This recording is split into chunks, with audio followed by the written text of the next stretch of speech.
नमो विष्णुपदाय कृष्णपृष्ठाय भूतले श्रीमते भक्तिवेदान्त स्वामीति नामिने। नमस्ते सरस्वती देवे गौरवाणी प्रचारिणे निर्विशेषा शून्यवादी पश्चात देशतारिणे। जय श्री कृष्ण चैतन्य प्रभु नित्यानंद श्री अद्वैता गदाधर श्रीवासादि गौर भक्त वृंदा। हरे कृष्णा कृष्णा कृष्णा हरे हरे हरे राम राम राम हरे हरे हरे कृष्णा कृष्णा कृष्णा हरे हरे हरे राम राम राम हरे हरे हरे कृष्णा कृष्णा कृष्णा हरे हरे हरे राम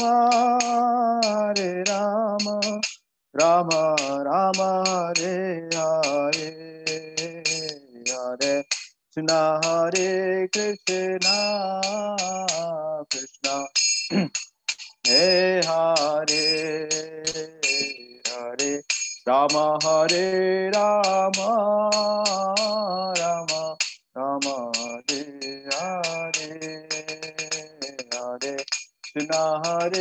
कृष्णा कृष्णा कृष्णा हरे हरे हरे राम राम राम हरे हरे हरे कृष्णा कृष्णा कृष्णा हरे हरे हरे राम राम राम राम हरे हरे कृष्णा कृष्णा कृष्णा हरे हरे राम राम राम राम हरे हरे हरे कृष्णा कृष्णा कृष्णा हरे हरे हरे राम राम राम हरे हरे हरे कृष्णा कृष्णा कृष्णा हे हरे हरे राम राम राम हरे हरे कृष्णा कृष्णा कृष्णा ना हरे हरे राम राम राम हरे हरे कृष्णा कृष्णा कृष्णा ना Hare Hare Ram Ram Ram Hare Hare Hare Krishna Krishna Hare Hare Ram Ram Ram Hare Hare Krishna Krishna Krishna Hare Hare Hare Rama, Hare Rama, Rama Rama, Hare Hare, Hare Krishna, Hare Krishna, Krishna Hare Hare, Rama Hare Rama, Rama Hare Hare, Hare Krishna, Hare Krishna, Krishna Hare Hare, Hare Rama, Rama Hare Hare. Radha Kam Sundar, Radha Kam Sundar, Radha Kam Sundar Radhe. Hai Gauranita, Gauranita, Jaya Gauranita, Jaya Prabhupada, Prabhupada, Prabhupada, Prabhupada. Jai Gaur Hari Bol, Hari Bol, Hari Bol, Hari Bol. Jai Vishnupada Paramahansa Parivatya Stotra Shatavacharnarvinda Vedanta Swami Srila Prabhupada Maharaj Ki Anta Koti Vaishnavrinda Ki Jai Antara Srimatva Ki Jai Prabhupada Ki Jai Shri Gopala Bhatta Goswami Tirabhava Mahasamasya Ki Jai.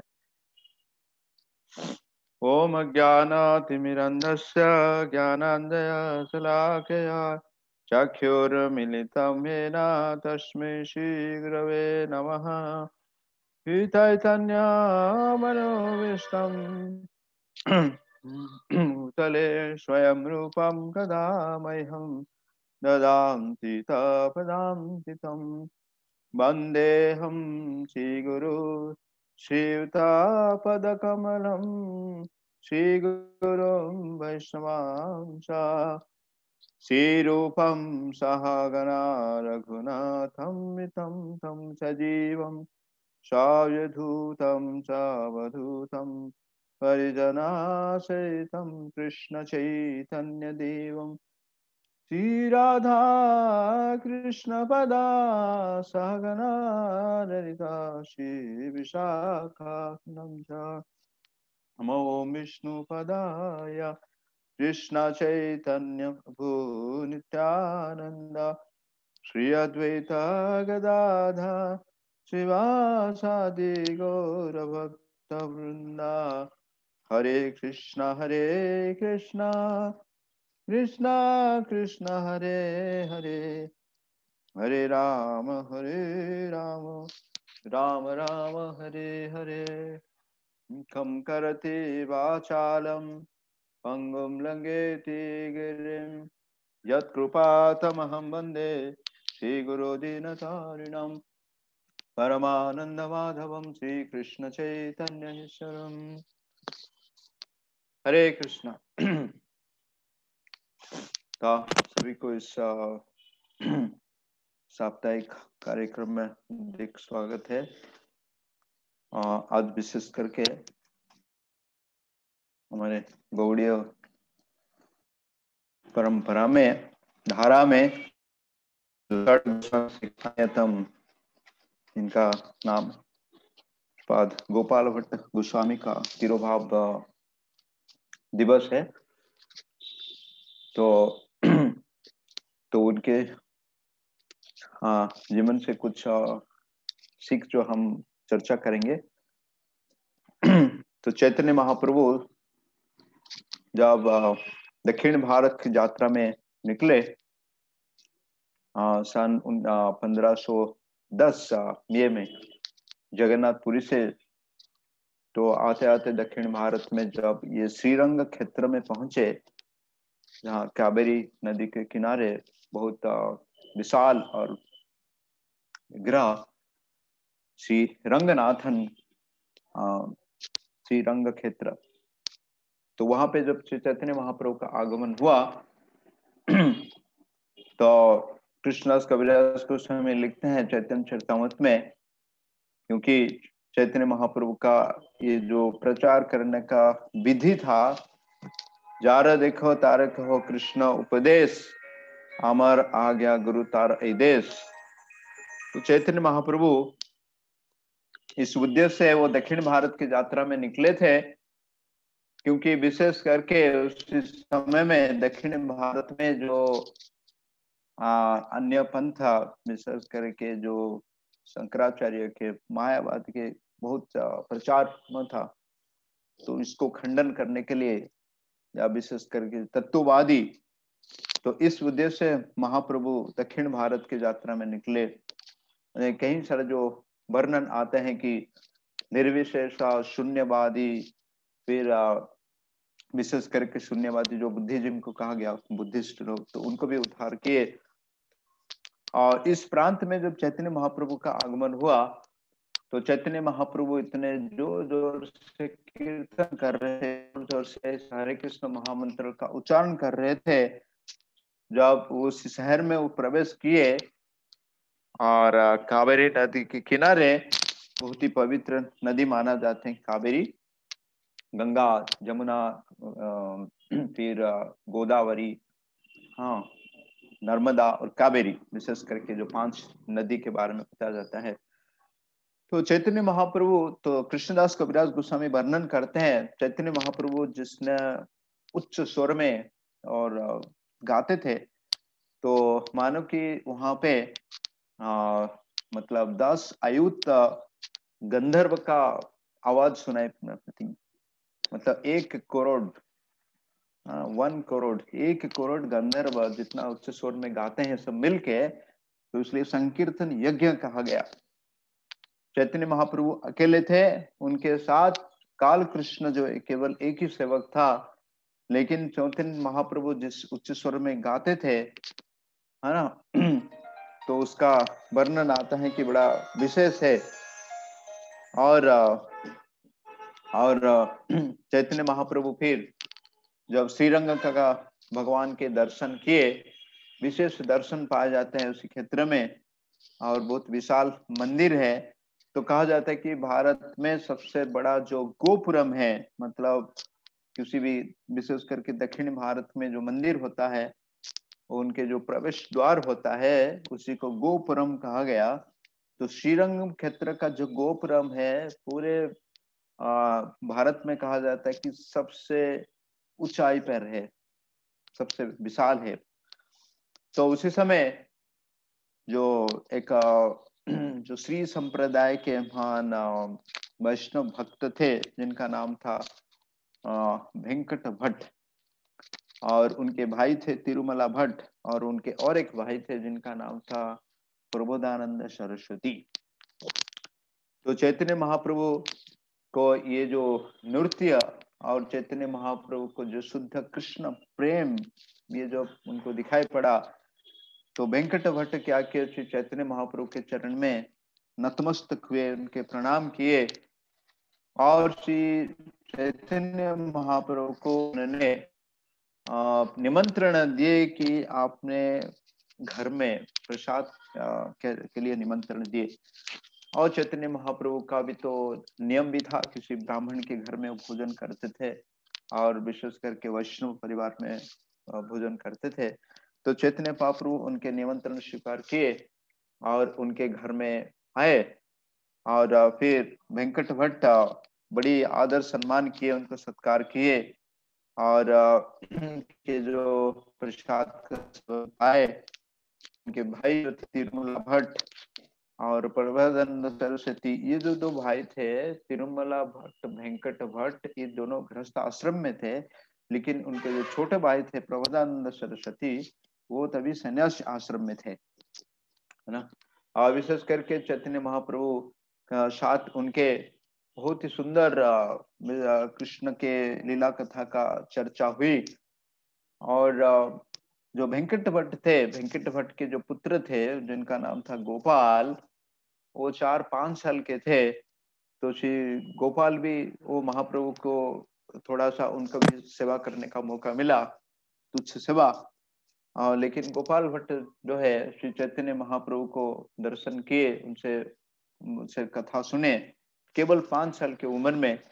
तो उनके अंदर भी शुद्ध कृष्ण प्रेम जागृत हुआ। दर्शने पवित्र करो तुम्हारा एक गुणा, यह साक्षात श्री चैतन्य महाप्रभु और चैतन्य महाप्रभु का विशेष आगमन हुआ है कि ऐसे जो है भक्तों का उद्धार करने के लिए। और महाप्रभु विशेष जो है ये षड गोस्वामी के द्वारा उनका जो है कार्य को उन्होंने संपन्न किए। रूप सनातन और जीव गोपाल भट्ट और गोपाल रघुनाथ भट्ट और रघुनाथ दास गोस्वामी के इसमें थे। इस उद्देश्य से चैतन्य महाप्रभु का आगमन हुआ था।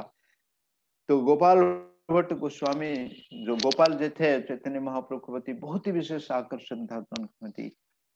और जैसे रोज उनका चर्चा हो रहा था और ये विशेष करके श्री संप्रदाय थे, तो इसलिए उनके जो पूजा अर्चना था और भगवान को वो ऐश्वर्य भाव से पूजा करते थे। जैसे हम लोग जो है भगवान को माधुर्य भाव से पूजा अर्चना करते थे ना, शांत दास्य साख्य वात्सल्य फिर माधुर्य भाव में थी। लेकिन ऐश्वर्य भाव जो है भगवान सीताराम के भगवान लक्ष्मी नारायण का उपासक थे। तो गोपाल भट्ट गोस्वामी के जो परिवार थे विशेष करके उनके पिताजी, तो वो श्रेष्ठ मानते थे कि हम श्री संप्रदाय के हैं और लक्ष्मी नारायण के जो उपासक है ये सबसे श्रेष्ठ है। लेकिन यहाँ पे चैतन्य महाप्रभु जो है वो माधुर्य भाव या श्रृंगार रस या माधुर्य रस को देने के लिए वो आए संसार में, क्योंकि सबसे वो श्रेष्ठ है, सबसे उच्च रस है, उन्नत उज्जवल रस है ना। कृष्णदास कविराज गोस्वामी चैतन्य चरितामृत में लिखते हैं हाँ कि अनार्पित चिराचरित उन्नत उज्जवल रस है ना। ये चैतन्य महाप्रभु जो सबसे उच्च रस को देने के लिए आए। ऐश्वर्य से ऊपर भी क्या है, से ऊपर क्या है, माधुर्य या श्रृंगार रस। एक्चुअली भगवान राधा और कृष्ण का उपासक होती है। तो विशेष करके जब प्रश्न हुआ तो चैतन्य महाप्रभु बड़े उनको बात पूछने लगे, विचार करते हैं कि लक्ष्मी के वो श्रेष्ठ है, तो लक्ष्मी देवी ना जो भाग्य के देवी है ना, तो वो अभी भी वृंदावन के पूर्व तट में जो है बेल वन में अभी भी लक्ष्मी देवी जो भगवान के रासलीला में प्रवेश करने के लिए वो क्या कर रही है, तपस्या कर रही है बेल वन बेल पेड़ के नीचे।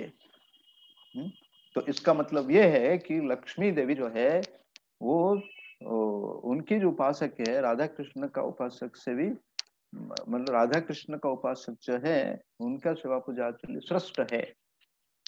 तो ये थोड़ा सा जो है वेंकट भट्ट और तिरुमला भट्ट क्योंकि बहुत विद्वान पंडित थे है ना, तो उनके मन में थोड़ा सा ये हुआ कि कैसे ये संभव हो सकता है।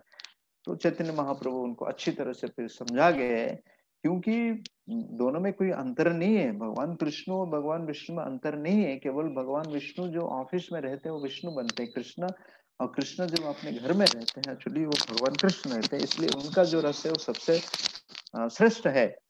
और यहाँ पे लक्ष्मी देवी जो भगवान के नारायण की वो सेवा कर रही है, विष्णु की सेवा कर रही है, लेकिन उनके मन में थोड़ा सा ये गर्व है क्योंकि मैं भाग्य का देवी हूँ, मैं भगवान नारायण की पत्नी हूँ, सधर्मिणी हूँ, इसलिए उनकी जो अहंकार है इसी कारण से एक्चुअली उनको जो है रासलीला में उनका प्रवेश नहीं होता है। क्योंकि श्रीमती राधा रानी जो है या गोपिया गण जो है एक्चुअली गोपी का ये भगवान के सबसे श्रेष्ठ भक्त माना जाता है। इसका प्रमाण भी जैसे स्वयं नारद मुनि करना चाहते थे कि सबसे श्रेष्ठ कौन है, तो भगवान को जब एक्चुअली थोड़ा सा सर दर्द हुआ तो नारद मुनि पूछा एक्चुअली कि आपके सर दर्द का इलाज बताइए। तो भगवान ने बताया कि मुझे कोई अगर मेरे भक्त अपने चरण से अगर चरण का रज चरण का धूल अगर मुझे अर्पित करेंगे, मैं माथा में लगाऊंगा तो मैं मुक्त हो जाऊंगा।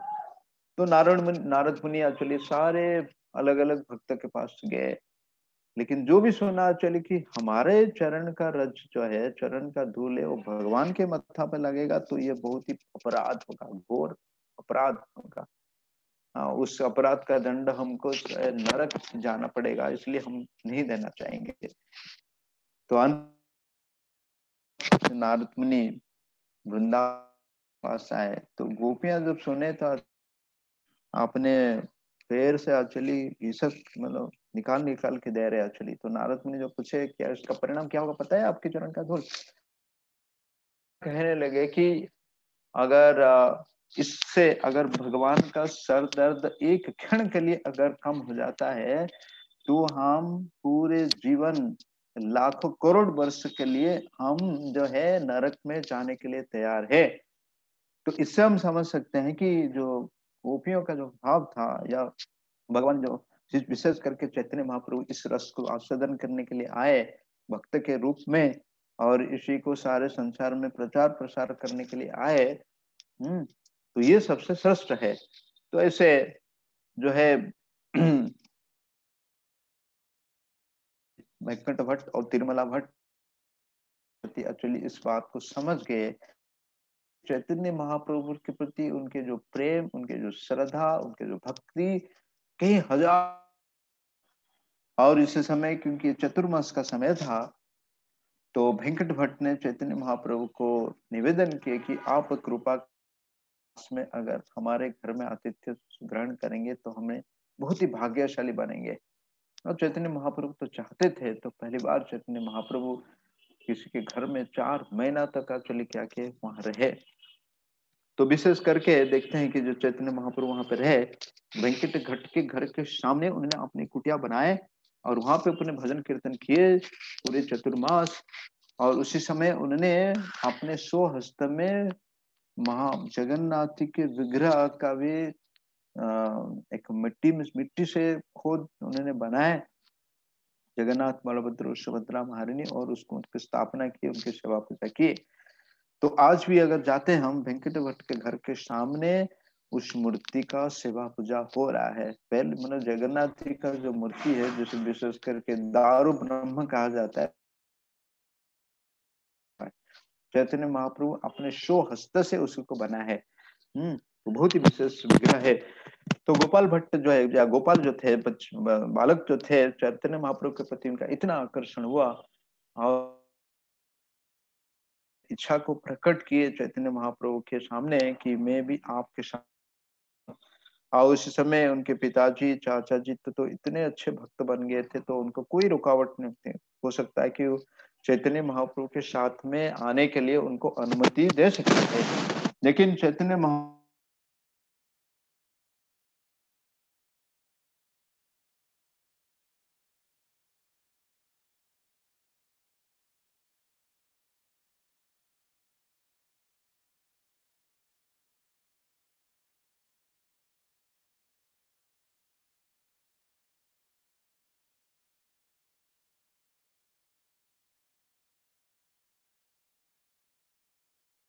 थी जो ये आदर था और इतने कृष्ण उनके प्रति जो इतने आसक्ति हो गए थे, तो ये विरह का इसमें जब चैतन्य महाप्रभु निकल गए तो गोपाल को ये विरह सहन नहीं हुआ। हाँ, गोपाल जो है बेहोश होके एक्चुअली, बालक 5 साल के बालक एक्चुअली वो नीचे गिर गए। लेकिन चैतन्य महाप्रभु का ये आदेश था कि आप जो है आजीवन ब्रह्मचारी रहने का, गृहस्थ आश्रम में नहीं करेंगे प्रवेश, और फिर अंतिम में मुझे मेरे पास आने का प्रति। और इसके बाद फिर चैतन्य महाप्रभु अपने बाकी दक्षिण भारत की यात्रा करते करते हुए जब जगन्नाथपुरी में आए, और कहा जाता है कि अभी जो है गोपाल जो है 25 साल तक, आगे से 25 साल तक उन्होंने मतलब चैतन्य महाप्रभु के शरीर अपने पिताजी के, उन्होंने माता पिता की सेवा किए। जब उनका करीब 30 साल उम्र हुआ तो उसी समय के माता पिता का देहांत होने के बाद फिर जो गोपाल है श्री चैतन्य महाप्रभु के निर्देश को अनुसार वो वृंदावन की यात्रा किए। तब तक चैतन्य महाप्रभु जो जगन्नाथपुरी में निवास कर रहे थे ना। लेकिन और हो सकता है कि गोपाल को उनको पता था कि भले भांति कि चैतन्य महाप्रभु का दर्शन मैं जगन्नाथपुरी में कर सकता हूँ, क्योंकि अभी वो जब दक्षिण भारत से निकले वृंदावन की तरफ तो पूरी होके भी आ सकते थे, लेकिन महाप्रभु का आदेश जो था एक्चुअली आपको वृंदावन जाना है, तो इसलिए सीधा वो वृंदावन में आए। मन में तो बड़ा इच्छा था कि महाप्रभु का दर्शन मिलेगा, और रूप और सनातन गोस्वामी के शरण में आए। और तो और तभी रूप सनातन गोस्वामी तो बड़े भाई जैसे थे उनसे, और गोपाल जो है अभी 30 साल हो गया था, तो उनके शरण में आए। और सारे जो बाकी जो वैष्णव थे, है ना, जीव गोस्वामी इत्यादि, तो उनके मन में बहुत ही प्रसन्नता हुआ, और विशेष करके उन्होंने उन्होंने देखभाल किए। और इसमें गोपाल भट्ट के जो आगमन का ये संदेश जो है रूप गोस्वामी ने अभी श्री चैतन्य महाप्रभु को खत के द्वारा बताए कि आपके आदेश अनुसार गोपाल ने अपने जो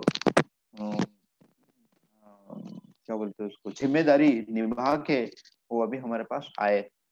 तो चैतन्य महाप्रभु इतने भी प्रसन्न हुए, और चैतन्य महाप्रभु क्या किए, कुछ भक्तों के हाथ में उन्होंने चैतन्य महाप्रभु अपने आसन, जो बैठने का जो आसन, और इसके साथ उनके जो अंग वस्त्र मतलब उत्तरी, और उसके साथ एक्चुअली चैतन्य महाप्रभु ने जो कौपिन, ये तीनों वस्तु जो है वो भक्त के माध्यम से इन्होंने वृंदावन भेजे। और श्री चैतन्य गोपाल भट्ट गोस्वामी को जब ये वस्तु प्राप्त हुआ तो उन्होंने बहुत ही प्रसन्न हुए, क्योंकि महाप्रभु के उन्होंने विरह में अपने जीवन निर्वाह कर रहे थे, और उन्होंने इनको जो वस्तु प्राप्त हुआ तो उनके प्रति और आदर बढ़ा। तो इसलिए कहा जाता है कि वैष्णव मतलब वैष्णव तो श्रेष्ठ होते हैं, लेकिन बहुत पूजनीय होते हैं, लेकिन उनके जो तदिया है, जैसे भगवान शंकर को माता पार्वती पूछे कि सबसे आराधना सबसे श्रेष्ठ क्या है, तो भगवान शंकर जो है माता पार्वती को बताते हैं कि आराधना सर्वेषां विष्णु आराधना, क्योंकि अलग अलग देवता है, देवी है, लेकिन उसमें सबसे श्रेष्ठ क्या है, भगवान विष्णु का आराधना। उसमें भी श्रेष्ठ क्या है, भगवान विष्णु से संबंधित जो वस्तु है जिनको तदिया कहा गया, तदिया नाथ, जो जो वस्तु एक्चुअली भगवान से संबंधित है, उसमें सबसे श्रेष्ठ क्या है, भगवान के भक्त। इसलिए भगवान के भक्त के द्वारा ही हमको भगवान प्राप्त हो सकते हैं। तांदेर चरण से भक्त सन्निवास, जन्म मरो ये अभिलाष, नरोत्तम दास ठाकुर गाते हैं।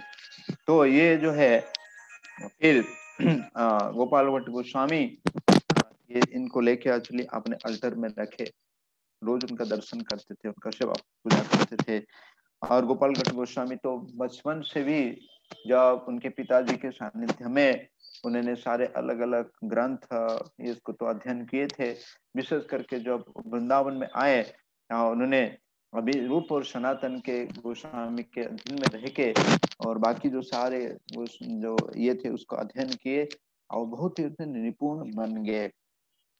और इसके कुछ दौरा के बाद चैतन्य महाप्रभु अभी का देहांत हुआ। चैतन्य महाप्रभु अपने जो है इस लीला को समाप्त करके जब भगवान के धाम में चले गए, तो गोपाल भट्ट गोस्वामी को ये जो है बहुत ही कष्ट अनुभव हो रहा था, क्योंकि केवल एक ही बार दर्शन हुआ था, वो भी बाल्यकाल में, तभी दर्शन नहीं हो पाया। तो इसलिए गोपाल भट्ट गोस्वामी भगवान के विरह में बहुत ही पीड़ित थे, बहुत ही पीड़ा अनुभव कर रहे थे, बार बार एक्चुअली भगवान को प्रार्थना कर रहे थे।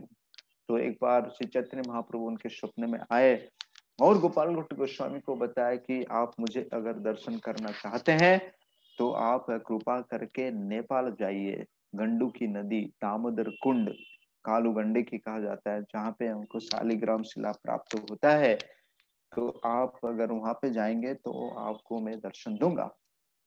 तो फिर गोपाल भट्ट गोस्वामी क्या किए, इस स्वप्ना के आदेश अनुसार एक्चुअली वो निकल गए कहाँ पे, अभी गंडू की यात्रा की, नेपाल की यात्रा की। तो इसलिए बताया जाता है कि भगवान के निर्देश अनुसार ही हमको कार्य करना चाहिए। अब भगवान का निर्देश कौन समझ सकता, दे सकता है? उनके प्रतिनिधि जो गुरु है ना। तो इसलिए यस्य प्रसादात भगवत प्रसादात यस्य प्रसादात ना कृपीये। हम अगर प्रामाणिक गुरु के निर्देश में पालन करते हैं जीवन में कोई भी कार्य करने के लिए, तो हमको सारी सफलता प्राप्त होगा। अगर हम मनमानी ढंग से अपनी इच्छा से मन से कुछ करना चाहते हैं, तो आपने चाहे कितने भी कुछ कार्य कर लेंगे, लेकिन अंतिम में हमको सफलता प्राप्त नहीं होगा। क्योंकि जब तक गुरु प्रसन्न नहीं होते तब तक भगवान प्रसन्न नहीं होते। ब्रह्मांड भ्रमित कौन भाग्यवान जी, गुरु कृष्ण प्रसाद पाए भक्ति लता बीज। क्योंकि बहुत ही कठिन यात्रा था, वृंदावन से नेपाल जाना है, लेकिन महाप्रभु का सपना जैसे हुआ, इसलिए उन्होंने रूप सनातन गोस्वामी को अनुमति से एक्चुअली वो नेपाल गए। और जब गंडकी नदी में उन्होंने स्नान कर रहे थे, और स्नान करने के बाद उनके पास जो कमंडल था, उस कमंडल में जब जल ग्रहण कर रहे थे तर्पण करने के लिए, उसी समय बार बार उनके कमंडलों में उस शालिग्राम शिला का प्रवेश होता था, है ना, अपने आप एक्चुअली आते दिखती है। तो गोपाल भट्ट गोस्वामी को समझ में नहीं आ रहा था कि एक्चुअली क्या किया जाए। ऐसे कई बार हुआ, तो उन्होंने फिर ये सोचने लगे कि महाप्रभु ने मुझे जो आदेश किए थे कि आपको यहाँ जब नेपाल में आएंगे, मतलब दामोदर कुंड में आएंगे, उसमें स्नान करेंगे तो दर्शन मिलेगा। तो उनको यही प्रेरणा मिला कि शायद वो शालिग्राम शिला जो है मेरे से सेवा चाहते हैं, क्योंकि शालिग्राम शिला जो भगवान से अभिन्न है, जय गौर से कृष्ण से जगन्नाथ। तो ऐसे करके एक्चुअली उनके हाथ में जो कमंडल में 12 अलग अलग शालिग्राम शिला आया। तो तो ये सारे शालिग्राम शिला को लेते हुए गोपाल भट्ट गोस्वामी वृंदावन में आए, और फिर से उन्होंने रूप और सनातन गोस्वामी के अनुमति लिए उनकी सेवा पूजा करने के लिए। तो उन्होंने क्या किया कि यमुना के किनारे एक पेड़ के नीचे एक्चुअली क्या किए, उन्होंने अपने भजन किए और उनको सेवा पूजा कर रहे थे, विशेष करके शालिग्राम शिला। और शालिग्राम शिला का जो पूजा है बहुत ही सरल है, क्योंकि कहा जाता है कि तुलसी जल दल मात्र न चलु के ना व्यक्ति। केवल शालिग्राम शिला जो भगवान कृष्ण से अभिन्न है, तो कोई अगर आप चलिए तुलसी दल और उसमें जल और चंदन अर्पण करते हैं, तो भगवान बड़े प्रसन्न हो जाते हैं। तो शालिग्राम शिला का जो विधि है बहुत ही सरल है। केवल उनको, क्योंकि वो शालिग्राम शिला जो है गंडकी नदी, तो गंडकी नदी जो है श्रीमती राधा रानी के से अभिन्न है। राधा रानी के सॉरी वृंदा देवी, तुलसी देवी एक है। तो उनको जो ये मिला था, श्राप मिला था, भगवान को श्राप मिला कि आप पत्थर बन जाओ। तो भगवान ने फिर ये बोले कि मैं हमेशा आपके जल में रहूंगा, मैं हमेशा आपके साथ ही रहूंगा। तो कोई अगर शालिग्राम शिला को गंडकी नदी से प्राप्त करते हैं, वहां से लेके आते, तो हमेशा उनके चरण में, उनके ऊपर जो एक्चुअली तुलसी को अर्पण करना चाहिए, उससे भगवान प्रसन्न होते हैं। तो इसी प्रकार से जो है गोपाल भट्ट गोस्वामी एक्चुअली शालिग्राम का पूजा करने लगे। तो एक बार जो है, अभी जो है वृंदावन में विशेष करके मदन मोहन जी का आगमन हुआ, सनातन गोस्वामी के द्वारा सवित हुए। उसके बाद फिर गोविंद देव का प्रकट हुआ तो रूप गोस्वामी के द्वारा। फिर रूप गोस्वामी ने अपने हाथों से जीव गोस्वामी को जो विग्रह दिए, राधा दामोदर का विग्रह दिए। और उसके बाद फिर जो गोकुलानंद का विग्रह प्रकट हुआ, इसके बाद फिर मधु पंडित के द्वारा जो विग्रह प्राप्त हुआ गोपीनाथ जी, इसके करके ऐसे फिर श्याम सुंदर जो है श्यामानंद पंडित के द्वारा जो प्राप्त विग्रह हुआ। तो इस प्रकार से एक्चुअली पूरे जो वृंदावन में अभी सारे विग्रह का प्रकट हो चुका था, है ना। और उसी समय एक विशेष तिथि था जो नरसिंह चतुर्दशी कहा जाता है। तो नरसिंह चतुर्दशी के दिन जो है, तो एक जो है एक बड़े व्यापारी वृंदावन में आए थे, तो उन्होंने इस सारे मंदिर का दर्शन किए। और इसके बाद एक्चुअली उन्होंने किया कि एक्चुअली भगवान के सेवा पूजा करने के लिए, राधा मदन मोहन के लिए, गोविंद देव के लिए, गोपीनाथ के लिए, दामोदर के लिए, गोकुलानंद के लिए, श्याम सुंदर के लिए उन्होंने किया कि बहुत सारे गहना, बहुत सारे वस्त्र, आभूषण, ये सब प्रदान किए उनको सेवा पूजा करने के लिए।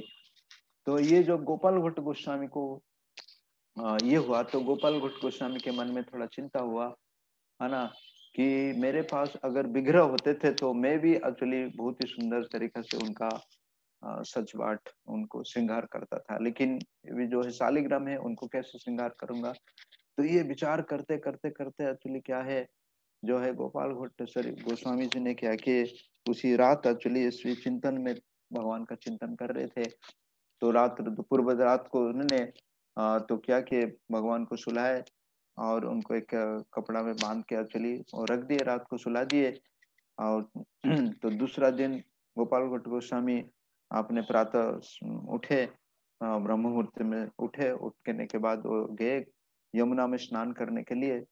तो यमुना में स्नान करने के बाद जब आए, अपने कुटिया में आए, जो पेड़ में लटका हुआ था, तो उसमें शालिग्राम शिला जो था 12 शालिग्राम, उसमें से एक विशेष शालिग्राम था जो दामोदर शिला है ना। और उसमें अलग अलग नरसिंह शिला रहते हैं, दामोदर शिला रहते हैं, विष्णु शिला रहते हैं, है ना।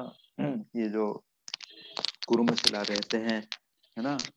तो इसमें से विशेष करके जो दामोदर शिला था एक्चुअली, तो वो देखे कि जो दामोदर शिला से एक सुंदर विग्रह का प्रकट्य हुआ है, बहुत ही सुंदर विग्रह का प्रकट हुआ है, और पीछे जो है वो शिला लगा हुआ है एक्चुअली। तो इतने आश्चर्य हो गए, भगवान को बार बार एक्चुअली प्रणाम किए एक्चुअली, क्योंकि उनके जो इच्छा था भगवान ने क्या कि इस इच्छा को पूरा की। ये यथा मम प्रपद्ये तम तस्य भजामि हम। तो बताया जाता है कि जिस प्रकार भगवान नरसिंह देव जो है एक खंबा से प्रकट हुए भक्त प्रहलाद को सुरक्षा प्रदान करने के लिए, रक्षा करने के लिए, और हिरण्यकशिपु का वध करने के लिए, तो यहाँ पे जो गोपाल भट्ट गोस्वामी जो भगवान को प्रार्थना कर रहे थे, तो इसलिए भगवान प्रसन्न होके उनके सेवा लेने के लिए तो एक विग्रह रूप से प्रकट हुए।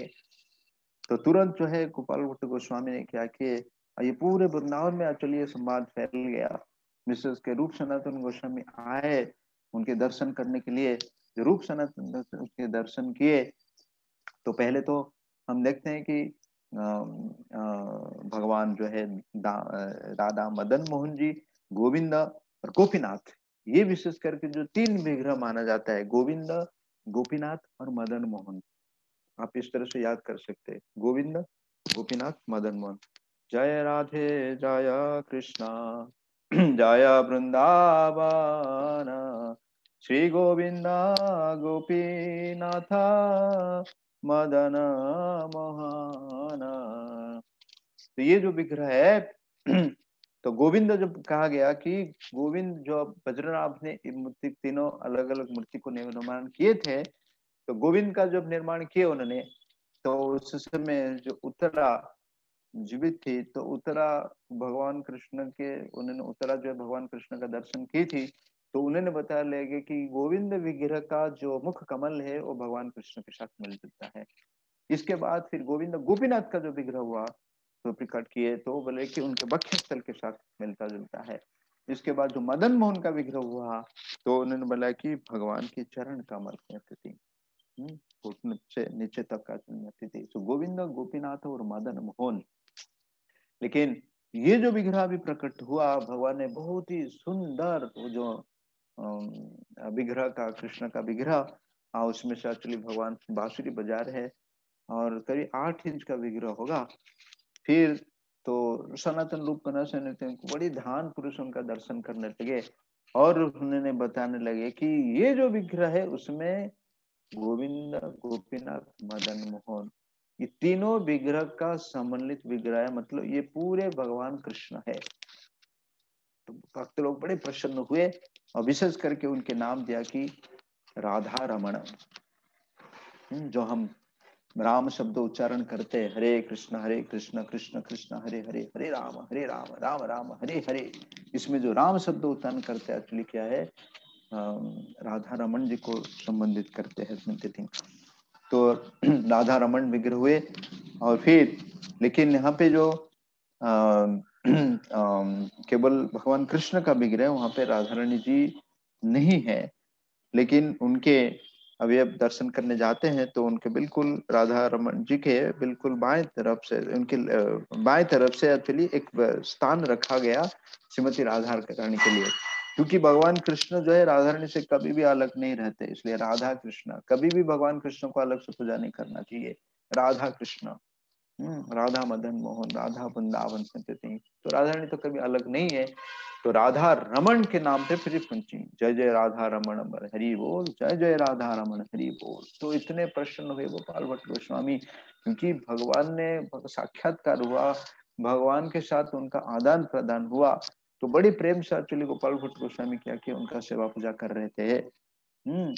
और कुछ दिन के बाद गोपाल भट्ट गोस्वामी जो है वो हरिद्वार की यात्रा में गए थे, गंगा के दर्शन करने के लिए, गंगा स्नान करने के लिए। तो जब हरिद्वार से वो आ रहे थे तो रास्ता में उनके एक्चुअली जो एक जगह है उत्तर प्रदेश में जिसका नाम है सहारनपुर, उत्तर प्रदेश, वो शहर आज भी है। तो उसी प्रांत में जब आए तो उन्होंने एक ब्राह्मण के घर में उनके आतिथ्य स्वीकार किए थे, ब्राह्मण के घर में भोजन वगैरह प्राप्त किए थे, रात रुके थे। तो आते समय फिर इस ब्राह्मण के मन में जो थोड़ा सा कष्ट था, क्या कष्ट था, दुखी थे कि उनके कोई संतान नहीं थे। तो गोपाल भट्ट गोस्वामी उनको आशीर्वाद दिए, कृपा किए कि आपको खूब शीघ्र एक संतान की प्राप्त होगा। तो ये जो आशीर्वाद मिला इस ब्राह्मण को, उस ब्राह्मण ने फिर प्रतिज्ञा की गोपाल भट्ट गोस्वामी के सामने, तो अगर हमको पुत्र संतान प्राप्त होगा तो हम आपको इनके पास भेज देंगे, ये हम आपको सौंप देंगे एक्चुअली पूरी तरह से आपकी सेवा करने के लिए। और गोपाल भट्ट गोस्वामी फिर वापस आए। हाँ, जिस समय भूल गया कि गोपाल भट्ट गोस्वामी सॉरी जो राधा रमन का विग्रह का प्राकट्य हुआ उसी दिन फिर भगवान का जन्मदिन माना जाता है राधा रमन जी का। तो उसी दिन विशेष करके वृंदावन में, क्योंकि वैशाख मास महीने में हुआ था, गर्मी का समय था, तो 500 लीटर दूध से गोपाल जो राधा रमन जी का विग्रह का स्नान अभिषेक होता है। कितना? 500 लीटर गाय का दूध से, मतलब बड़ा विशेष है एक्चुअली, बड़ा आज भी वो चलता है। तो गोपाल भट्ट गोस्वामी फिर जो है हरिद्वार की यात्रा से जब वृंदावन आए, उसमें करीब करीब 10 साल के बाद, अभी गोपाल भट्ट गोस्वामी थोड़े से, अभी कितना साल हो गए, 30 साल तो उन्होंने अपने घर में बिताए, और यहाँ आया अभी कुछ साल बीत गया। इसके बाद फिर कई साल, अभी तो करीब थोड़े से वृद्ध अब हो गए थे। तो गोपाल भट्ट गोस्वामी का मन में चिंता था, क्योंकि वो तो सन्यासी है, तो आगे का जो जाने के बाद गोपाल जो विशेष करके राधा रमन जी का सेवा पूजा कैसे होगा, इसलिए वो चिंतित थे। तो तो हर दिन के जैसे वो जाते थे यमुना स्नान करने के लिए आते थे। तो यमुना स्नान करके जब वो वापस आए तो उसी दिन तो देखे कि एक्चुअली राधा रमन का जो तभी तो मंदिर का निर्माण भी हो गया था ना, राधा रमन जी का सेवा पूजा बहुत ही अच्छे से चल रहा था। तो देखे कि प्रांगण में जो है एक नौ युवक बैठा है, एक्चुअली करीब 9 साल के होंगे आई थिंक। तो गोपाल भट्ट गोस्वामी फिर प्रणाम किए, एक्चुअली वो सीधे जब गोपाल भट्ट गोस्वामी को देखे तो उनके चरण में थोड़ा गिरे। तद विधि प्रणिपात है ना, परिप्रश्न सेवा होता है, ज्ञानी न तत्वदर्शिना। तो गोपाल भट्ट गोस्वामी उनके परिचय पूछे, तो गोपाल भट्ट गोस्वामी बताए कि आपको याद होगा कि मुझे मेरे पिताजी ने आपके पास भेजे है, एक्चुअली मेरा नाम है गोपीनाथ, और मैं उस ब्राह्मण का पुत्र हूँ। तो गोपाल भट्ट गोस्वामी को याद आया कि उन्होंने, उनके जो ब्राह्मण मिले थे उन्होंने आशीर्वाद दिए थे, और ब्राह्मण ने बोले थे कि मैं अपने पहला संतान को आपके पास सौंप दूंगा। तो गोपाल भट्ट गोस्वामी को याद आया एक्चुअली कि 10 साल पहले जो घटना बीती थी। तो जो गोपीनाथ जो है वो गोपाल भट्ट गोस्वामी का शिष्यत्व ग्रहण किए, और उनके पास फिर राधा रमन जी का उन्होंने सेवा पूजा करने लगे। लेकिन बाद में कहा जाता है कि तो गोपाल भट्ट गोस्वामी विशेष करके राधा रमन जी का, आज भी जितने भी वृंदावन में मंदिर है, विशेष करके राधा रमन मंदिर का जो सेवा पूजा सबसे श्रेष्ठ माना जाता है। तो इसलिए प्रभुपाद जी कहा करते थे, मैं भी जो है पंचरात्रि का विधि नारद मुनि का जो दिया हुआ, इसी के माध्यम से एक्चुअली में जो है हमारे मंदिर का सेवा पूजा होता है, पंचरात्रि का विधि होती है। तो फिर गोपाल गोस्वामी ने वृद्ध हो गए। उनके भी फिर जो ये जो गोपीनाथ पुजारी थे, गोपीनाथ पुजारी में नाम जाना जाता है, तो उन्होंने भी क्या किया, आजीवन जो है ब्रह्मचारी का व्रत पालन किए। तो इसलिए अभी आगे का उनका चिंता हुआ कि कैसे होगा कि मतलब इस परंपरा से आगे कौन सेवा पूजा करेगा। तो बताया था कि जो गोपीनाथ है उनके और कई सारे पुत्र है, उनके विशेष करके उनके जो छोटे भाई हुए जिनका नाम दामोदर हुआ, तो वो बाद में एक्चुअली वो दामोदर भी आए, भगवान का राधा रमन जी का सेवा किए और दामोदर गृहस्थ आश्रम में प्रवेश किए थे। और उसके बाद जो उनके पुत्र हुए उसी परंपरा में आज भी राधा रमन जी का जो सेवा पूजा अभी भी उसी परंपरा में हो रहा है। तो ये देख सकते हैं कि कैसे जो ब्राह्मण कितने सत्यवादी थे। आपने जो वचन दिए थे उन्होंने गोपाल भट्ट गोस्वामी को, मैं अपने पुत्र को आपके पास सौंपूंगा, तो आपने उन्होंने क्या किया, आपने नियम के अनुसार वो कभी भूले नहीं और उनको भेज दिए है। और उन्होंने जो है गोपाल भट्ट गोस्वामी की उन्होंने सेवा किए, विशेष करके जो राधा रमन जी का सेवा किए। बहुत ही सुंदर जो विग्रह है, बड़ी स्पष्ट रूप से अगर हम देखेंगे, आज भी जाते हैं राधा रमन जी का मंदिर में, क्योंकि दिखाई नहीं पड़ता है, बहुत ही छोटे विग्रह है, तो हमको वहाँ एक बायनाकुलर है उसके माध्यम से हम देख सकते हैं। आंखों बड़ा सुंदर है। हाँ, और पद्मनयन ना, भगवान का आंखों कमल जैसे कमल बताया गया। और विश्वास करके देखते हैं कि भगवान का ऊंट है, हाँ, भगवान का आँख है, और बड़े सुंदर विग्रह है। तो गोपाल भट्ट गोस्वामी फिर जो है वृंदावन में उन्होंने करीब आगे शायद 30 या 35 साल तक उन्होंने जीवित रहे। और विशेष करके उनके जो एक मुख्य शिष्य भी ने जिनका नाम था श्रीनिवास आचार्य। श्रीनिवास आचार्य वो भागवतम पढ़ने में बड़े मशहूर थे, श्रीनिवास आचार्य, जो बाद में जीव गोस्वामी के तत्वावधान में उन्होंने शिक्षा ग्रहण किए। और उन्होंने फिर आके उड़ीसा, बंगाल और नवद्वीप में उन्होंने खूब प्रचार भी किए, श्रीनिवास आचार्य। तो अलग तो घटना है। तो इसी प्रकार से हम देखते हैं कि गोपाल भट्ट गोस्वामी का जीवन एक्चुअली क्या हुआ कि चैतन्य महाप्रभु ने जैसे उनको आदेश दिए, इसी आदेश के अनुसार उन्होंने पालन किए और पूरा जीवन एक्चुअली उन्होंने वृंदावन में हरे कृष्णा बिताए। तो विश्वास करके गोपाल भट्ट गोस्वामी जो वृंदावन में रहते थे एक्चुअली, उन्होंने कई सारे जो है ग्रंथ को भी संकलित किए। विशेष करके बताया था कि षड संदर्भ करिका, श्री कृष्ण वल्लभ और सत्य क्रिया सार दीपिका। तो ये जो विशेष करके ग्रंथ क्रिया है, सत्य क्रिया सार दीपिका, तो ये जो है वैष्णव संस्कार विधि जो बताया जाता है कि जैसे गर्भधारण संस्कार से इसके बाद जो 10 प्रकार के अलग अलग संस्कार के जातक संस्कार, नामकरण संस्कार, फिर जो उपनयन संस्कार, ये जितना भी वैष्णव विधि के अनुसार जो संस्कार है, गोपाल भट्ट गोस्वामी ने इस ग्रंथ के माध्यम से लिखे सत्य क्रिया सार दीपिका। और इसके बाद फिर लघु हरि भक्ति विलास और जो दिग्दर्शनी टीका लिखे श्रीमद् भागवतम के ऊपर। तो बाद में जो सनातन गोस्वामी ने जो हरि भक्ति विलास ग्रंथ का उन्होंने रचना किए, है ना, तो गोपाल भट्ट गोस्वामी को एक्चुअली वो समर्पित किए थे। गोपाल भट्ट लिखे थे सनातन गोस्वामी, लेकिन उन्होंने समर्पित किए थे गोपाल भट्ट गोस्वामी को। हरि भक्ति विलास मतलब जो हमें उपदेश अमृत पढ़ते हैं ना, तो उसी का बड़े विस्तृत रूप से वर्णन है। तो रूप गोस्वामी पाद एक्चुअली बड़े छोटे से एक्चुअली उसको हमको प्रस्तुत किए, केवल 11 श्लोक में, लेकिन जो उसका जो मूल ग्रंथ है वो है हरि भक्ति विलास। ओरिजिनल जो सनातन गोस्वामी के द्वारा लिखित है, लेकिन उन्होंने गोपाल भट्ट गोस्वामी के द्वारा संकलित किए।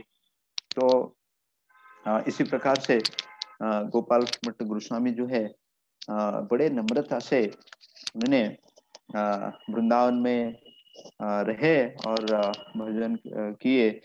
तो गोपाल भट्ट गोस्वामी के बारे में कहा जाता है कि गौर गणदश दीपिका जो ग्रंथ लिखा है, उसमें बताया जाता है कि गोपाल भट्ट गोस्वामी जो कृष्ण लीला में वो गुण मंजरी थे, है ना, गुण मंजरी थे। गौर गणेश दीपिका अनुसार एक्चुअली गोपाल भट्ट तो गुण मंजरी थे। मंजरी जो होते हैं एक्चुअली जो गोपी हैं उनको सहायता करने के लिए होते थे, तो बहुत बड़ा विशेष उनका योगदान है। और जो वृंदावन में हम देखते हैं कि बाकी जितना भी विग्रह थे, अभी जो है आक्रमण के भय से, मुसलमान के आक्रमण भय से, औरंगजेब के आक्रमण भय से, उस सारे विग्रह के गुप्त वृंदावन में जयपुर में स्थानांतरित हो गए। लेकिन ये जो इतने छोटे विग्रह थे, इसलिए आज भी जो मूल विग्रह है गोपाल भट्ट गोस्वामी के, राधा रमन जी आज भी उसी मंदिर में सेवा पूजा पाते हैं, क्योंकि छोटे विग्रह होने के नाते। और दूसरा जो बारे में कहा जाता है, दूसरा जो विग्रह है वो है तुलसी देवी या वृंदा देवी। वृंदा देवी को भी जब राजस्थान में लेके जा रहे थे, तो काम्यवन जब आया तो वृंदा देवी यहाँ पे रुक गई, तो बोले कि ये मेरा धाम है, भगवान इस धाम को इतना प्रेम करते हैं, तो इसलिए इस धाम का नाम वृंदावन दिए, है ना, राधावन नहीं दिए कि कृष्णवन नहीं दिए। तो वृंदा देवी ने बताने लगे कि ये मेरा निजी धाम है, इससे छोड़ के कैसे मैं जाऊंगा। तो जो ओरिजिनल विग्रह है वृंदा देवी की, वो भी काम्यवन में पाया जाता है। बाकी जितने भी विग्रह है हम देखते हैं कि जो गोपाल है, साकी गोपाल अभी भुवनेश्वर में है, जगन्नाथपुरी में है, और जो गोपाल गिरिवरधारी गोपाल वो है अभी उदयपुर में नाथ द्वार में। और बाकी जितना भी विग्रह हम देखते हैं कि राजस्थान में स्थानांतरित होके हैं। तो बहुत ही सुंदर विग्रह है आज वृंदावन में। और विशेष करके प्रभुपाद जी जो गोपाल भट्ट गोस्वामी का दिया हुआ मार्ग पे भगवान का अर्च विग्रह का कैसा सेवा पूजा करते हैं, तो उसी को ही पालन करते आ रहे हैं। हम सबको ये आदेश दिए प्रभुपाद जी की गोपाल भट्ट गोस्वामी का जो सविता विग्रह राधा रमन जी का, उनको हमको फॉलो करना चाहिए। तो इसी प्रकार से हम देखते हैं कि गोपाल भट्ट गोस्वामी कैसे पूरे जीवन जो है चैतन्य महाप्रभु के निर्देश अनुसार उन्होंने अपने जीवन ये करके जो फिर आज जो इनके विशेष तिरोभाव तिथि है, तो उन्होंने अपने शरीर को आज त्याग किए थे। भौतिक जो शरीर उनके, वैष्णव के शरीर तो भौतिक नहीं आध्यात्मिक होता है। तो आज भी वृंदावन में जहाँ पे राधा रमन जी का मंदिर है, उसके बिल्कुल पीछे गोपाल भट्ट गोस्वामी के जो समाधि प्राप्त होता है, बिल्कुल पीछे गोपाल भट्ट मंदिर के बिल्कुल बाजू में होती है। तो बहुत ही विशेष विग्रह है गोपाल भट्ट गोस्वामी के सेवित जो है, जिन्होंने भगवान ने उनके साथ कैसे आदान प्रदान किए। तो इसलिए हमको कभी भी जो शालिग्राम शिला है या भगवान का विग्रह है, उसी को कभी भी हम साधारण नहीं समझना चाहिए। तो इसलिए अर्च शिलात्री वैष्णव जाति बुद्धि गुरुषु नारमति कहा गया। ये नारकीय बुद्धि कहा गया कि भगवान के मूर्ति को साधारण समझना, या वैष्णव को जाति बुद्धि समझना, या गुरुषु नारमति गुरु को एक साधारण मनुष्य समझना, ये अपराध माना जाता है। तो भगवान ने यहाँ पे इस लीला में दिखाया है कि केवल जो है भगवान खंबा से प्रकट नहीं हुए थे जिस प्रकार से सत्यम विधातु ने होते हैं भक्त प्रहलाद के वचन को सत्य करने के लिए। तो यहाँ पे गोपाल भट्ट गोस्वामी के जो इच्छा को सत्य करने के लिए भगवान जो है एक दामोदर शिला से सुंदर रूप से यहाँ पे प्राकटित है राधा रमन जी विग्रह। तो इसी तरह से जो है ग्रंथ भागवतम और भक्त भागवतम। तो ग्रंथ भागवतम को हम समझ सकते हैं ग्रंथ भागवतम के माध्यम से, है ना, ग्रंथ भागवतम के माध्यम से समझ सकते हैं, नहीं तो हम ग्रंथ भागवतम को नहीं समझ सकते हैं। तो इसलिए गोपाल भट्ट गोस्वामी को चरण में हमको प्रार्थना करना चाहिए, उनसे कृपा की ये करना चाहिए कि हमको जो आदेश देते हैं गुरुजन, है ना, और प्रभुपाद जी के जो विशेष करके आदेश है ना, तो इस आदेश को हमको पालन करने के लिए हमको शक्ति प्रदान करते। हरे कृष्णा कृष्ण कृष्ण हरे हरे, हरे राम राम राम हरे हरे। जय श्री श्री राधा रमण भगवान की, जगत गुरु श्रील प्रभुपाद की। गोपाल भट्ट गोस्वामी तिरुभाव महामस्तु की। हरे कृष्ण। कोई प्रश्न है प्रभु? हरे कृष्ण।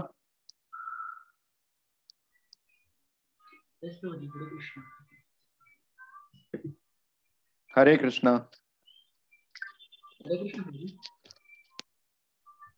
हाँ पूछिए प्रभु जी। प्रभु जी प्रश्न नहीं प्रभु जी। बोलिए। हरे कृष्ण। ठीक है। जगत गुरु शिल प्रभुपाद की जय। गुरु प्रेमानंदे।